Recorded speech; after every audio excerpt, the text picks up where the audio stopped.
शांताकारं भुजंगशयनं पद्मनाभं सुरेशं विश्वाधारं गगनसदृशं मेघवर्णं शुभांगं लक्ष्मीकान्तं कमलनयनं योगिभिर्ध्यानगम्यं वंदे विष्णुभवभयहरं सर्वलोकैकनाथं। ओम नमो भगवते वासुदेवाय। आपका भक्ति कथा चैनल पर स्वागत है। आपका दिन शुभ और मंगलमय हो। आज दिनांक है 7 नवंबर और दिन शुक्रवार है। आज मार्गशीर्ष मास के कृष्ण पक्ष की द्वितीया है। आज सूर्योदय का समय रहेगा सुबह 6:37 और सूर्यास्त शाम 5:32 पर होगा। ब्रह्म मुहूर्त रहेगा सुबह 4:53 से सुबह 5:45 तक और अभिजीत मुहूर्त रहेगा सुबह 11:43 से दोपहर 12:26 तक। वही राहु काल रहेगा सुबह 10:43 से दोपहर 12:05 तक।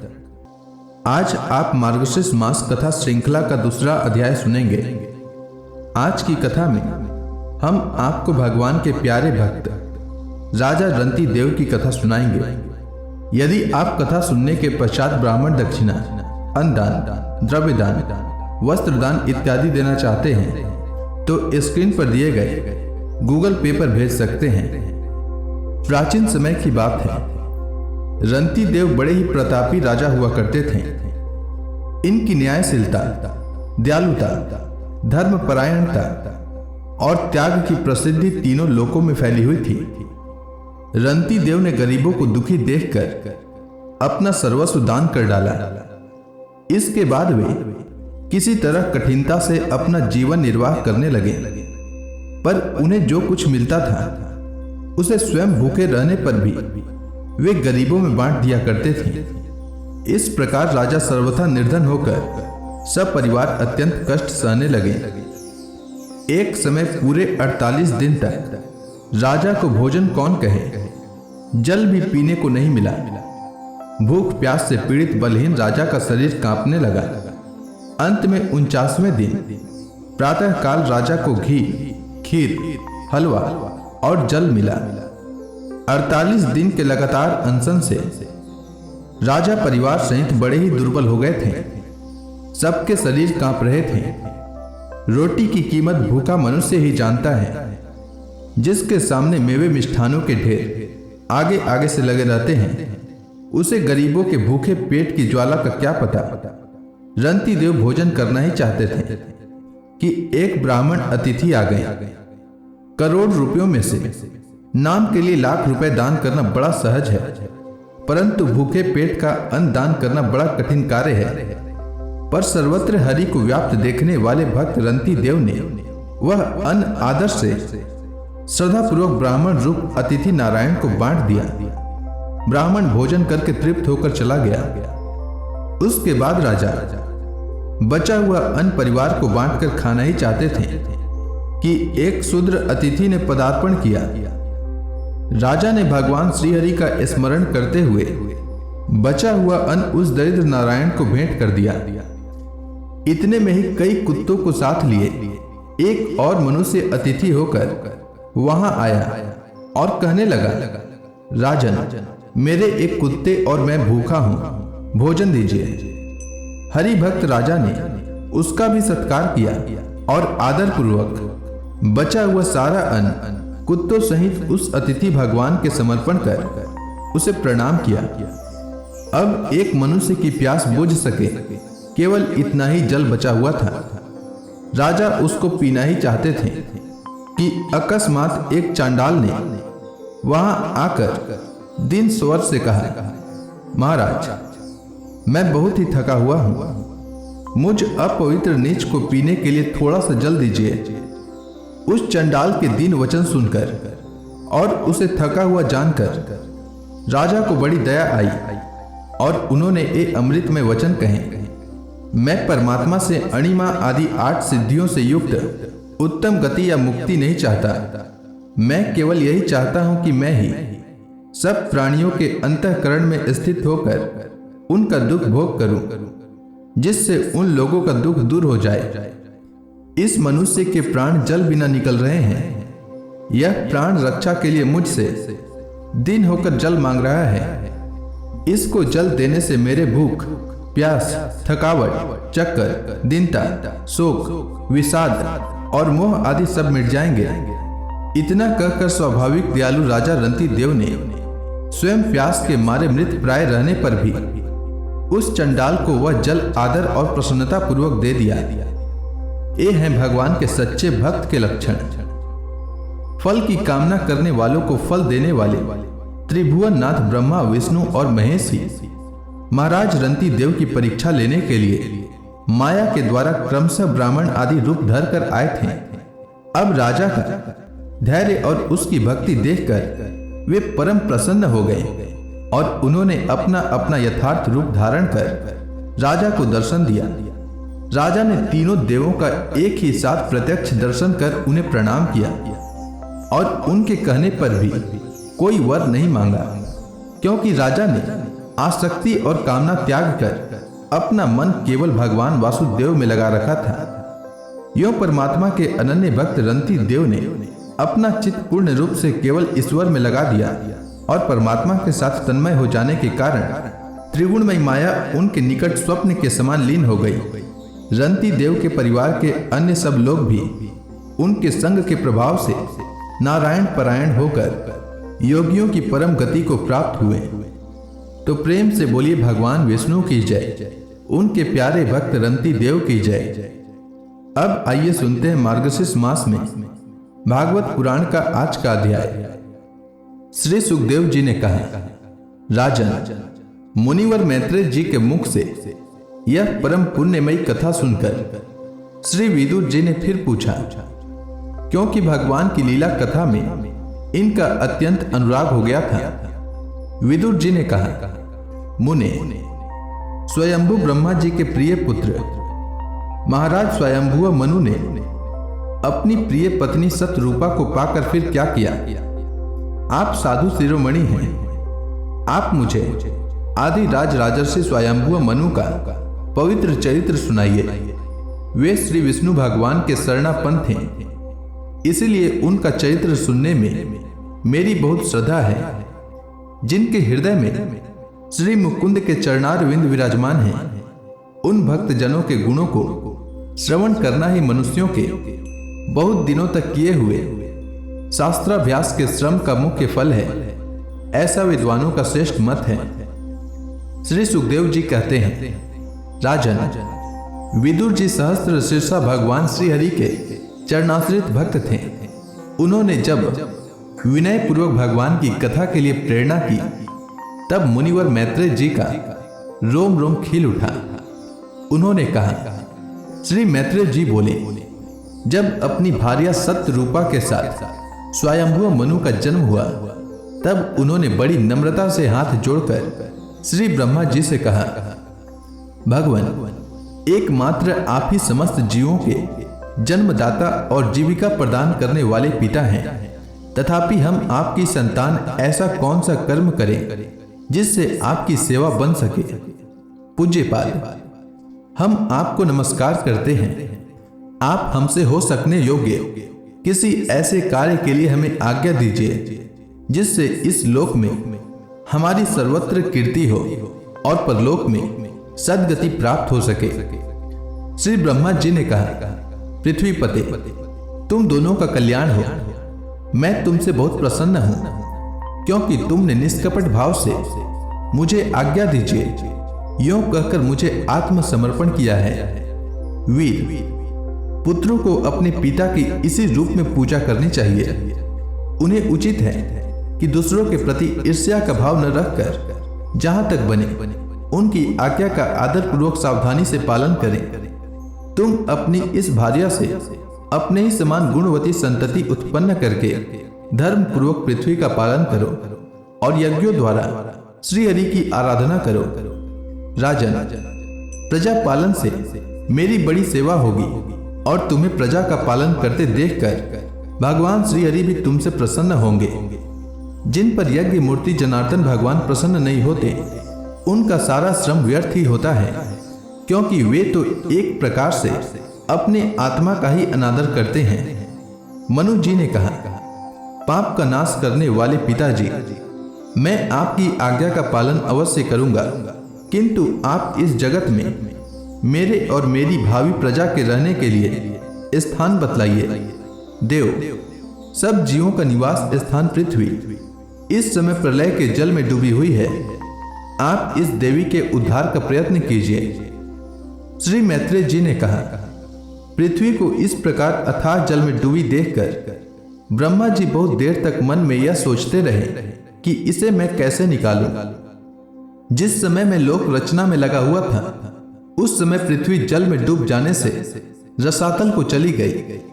हम लोग सृष्टि कार्य में नियुक्त हैं, अतः इसके लिए हमें क्या करना चाहिए? अब तो जिनके संकल्प मात्र से मेरा जन्म हुआ है, वे सर्वशक्तिमान श्री हरि ही मेरा यह काम पूरा करें। निष्पाप विदुर जी, ब्रह्मा जी इस प्रकार विचार कर ही रहे थे कि उनके नासिका छिद्र से अकस्मात अंगूठे के बराबर आकार का एक वराह शिशु निकला।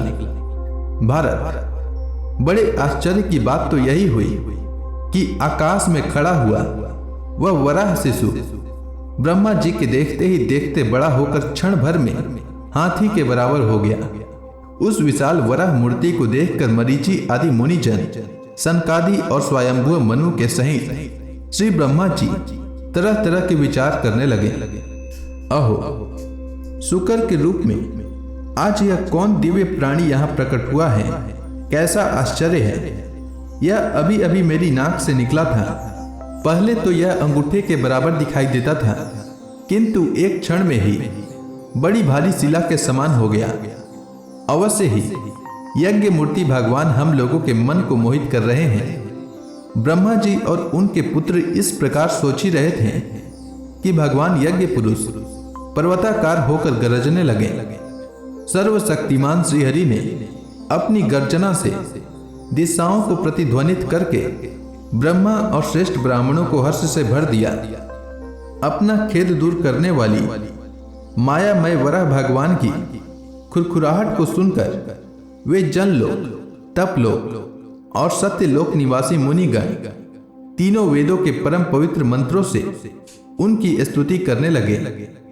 भगवान के स्वरूप का वेदों में विस्तार से वर्णन किया गया है, अतः उन मुनीश्वरों ने जो स्तुति की उसे वेद रूप मानकर भगवान बड़े प्रसन्न हुए और एक बार फिर गरज कर देवताओं के हित के लिए गजराज किसी लीला करते हुए जल में घुसे।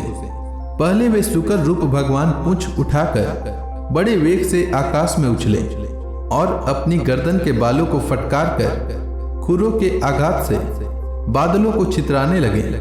उनका शरीर बड़ा कठोर था, त्वचा पर कड़े कड़े बाल थे, दाढ़े सफेद थे और नेत्रों से तेज निकल रहा था। उस समय उनकी बड़ी शोभा हो रही थी।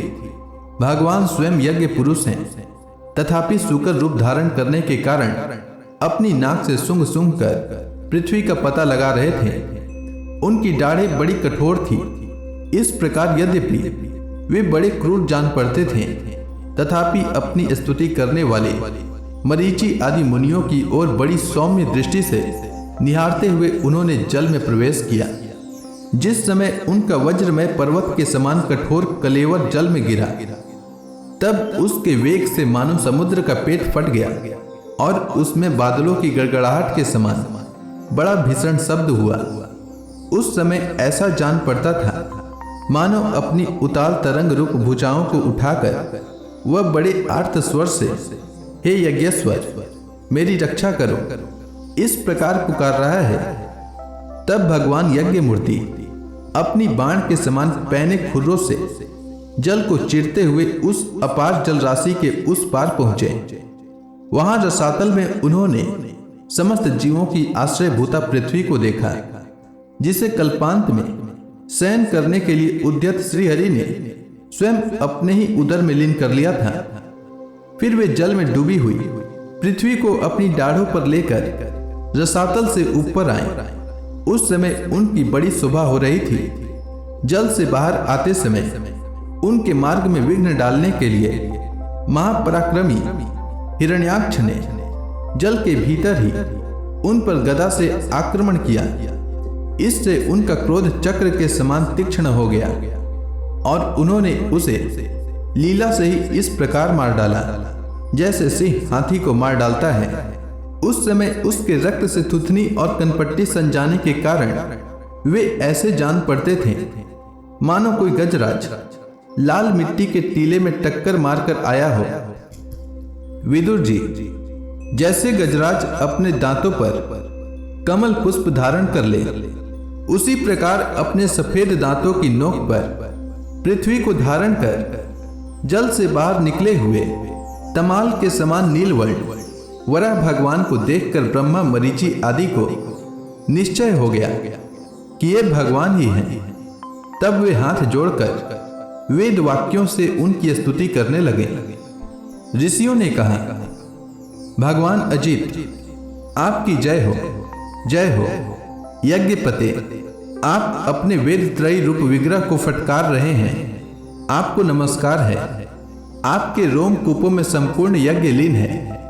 आपने पृथ्वी का उद्धार करने के लिए ही यह सुकर रूप धारण किया है, आपको नमस्कार है। देव, दुराचारियों को आपके इस शरीर का दर्शन होना अत्यंत कठिन है, क्योंकि यह यज्ञ रूप है।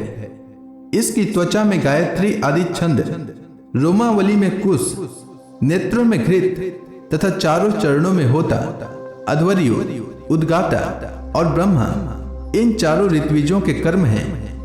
ईश्वर, आपकी थुथनी में स्त्रुक है, नासिका छिद्रों में स्त्रुआ है, उदर में ईड़ा है, कानों में चमस है, मुख में प्रासृत है और कंठ छिद्र में ग्रह है। भगवान, आपका जो चबाना है वही अग्निहोत्र है। बार बार अवतार लेना यज्ञ स्वरूप आपकी दीक्षणीय इष्टि है। गर्दन उपसद है, दोनों दाढ़ें प्राणीय और उदयनीय हैं। जिह्वा प्रवर्ग्य है, शीर्ष सभ्य और अवस्थ्य है तथा प्राण चिति है। देव, आपका वीर्य सोम है। आसन प्रातः सोनादि 3 सवन है। सातों धातु अग्निष्टोम, अत्यग्निष्टोम, उक्त, षोडशी, वाजपेय, अतिरात्र और आप्तोर्याम नाम की 7 संस्थाएं हैं तथा शरीर की संधियां संपूर्ण सत्र हैं। इस प्रकार आप संपूर्ण यज्ञ और क्रतु रूप हैं। यज्ञानुष्ठान रूप इष्टियां आपके अंगों को मिलाए रखने वाली मांसपेशियां हैं। समस्त मंत्र, देवता, द्रव्य, यज्ञ और कर्म आपके ही स्वरूप हैं, आपको नमस्कार है।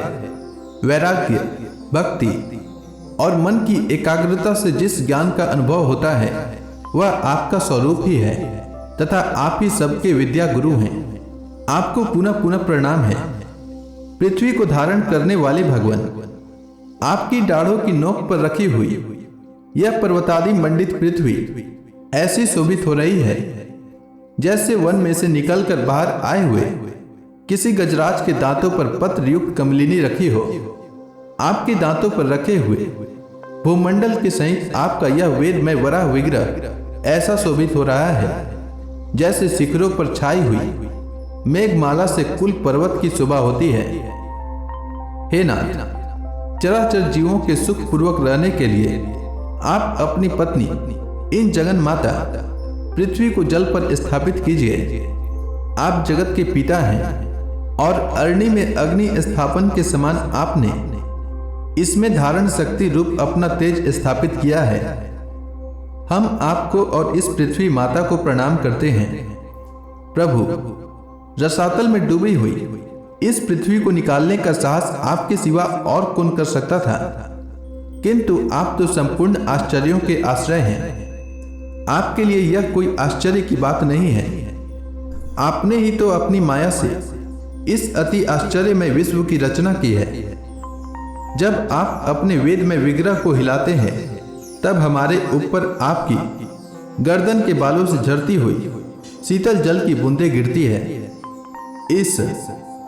उनसे भीग कर हम जनलोक, तपलोक और सत्यलोक में रहने वाले मुनिजन सर्वथा पवित्र हो जाते हैं। जो पुरुष आपके कर्मों का पार पाना चाहता है अवश्य ही उसकी बुद्धि नष्ट हो गई है, क्योंकि आपके कर्मों का कोई पार ही नहीं है। आपकी ही योग माया के सत्वादी गुणों से यह सारा जगत मोहित हो रहा है। भगवान, आप इसका कल्याण कीजिए। श्री मैत्रेय जी कहते हैं, विदुर जी, उन ब्रह्मवादी मुनियों के इस प्रकार स्तुति करने पर सबकी रक्षा करने वाले वरा भगवान ने अपने खुरों से जल को स्तंभित कर उस पर पृथ्वी को स्थापित कर दिया। इस प्रकार रसातल से लीला पूर्वक लाई हुई पृथ्वी को जल पर रखकर वे विश्वक्सेन प्रजापति भगवान श्री हरि अंतर्धान हो गए। विदुर जी, भगवान की लीला में चरित्र अत्यंत कीर्तनीय है और उनमें लगी हुई बुद्धि सब प्रकार के पाप तापों को दूर कर देती है। जो पुरुष उनकी इस मंगलमय मंजुल कथा को भक्ति भाव से सुनता या सुनाता है, उसके प्रति भक्त वत्सल भगवान बहुत शीघ्र प्रसन्न हो जाते हैं। भगवान तो सभी कामनाओं को पूर्ण करने में समर्थ हैं। उनके प्रसन्न होने पर संसार में क्या दुर्लभ है, किंतु उन तुच्छ कामनाओं की आवश्यकता ही क्या है। जो लोग उनका अनन्य भाव से भजन करते हैं, उन्हें तो वे अंतर्यामी परमात्मा स्वयं अपना परम पद ही दे देते हैं। अरे, संसार में पशुओं को छोड़कर अपने पुरुषार्थ का सार जानने वाला ऐसा कौन पुरुष होगा जो आवागमन से छुड़ा देने वाली भगवान की प्राचीन कथाओं में से किसी भी अमृतमयी कथा का अपने कर्णपुटों से एक बार पान करके फिर उनकी ओर से मन हटा लेगा। तो प्रेम से बोलिए विष्णु भगवान की जय।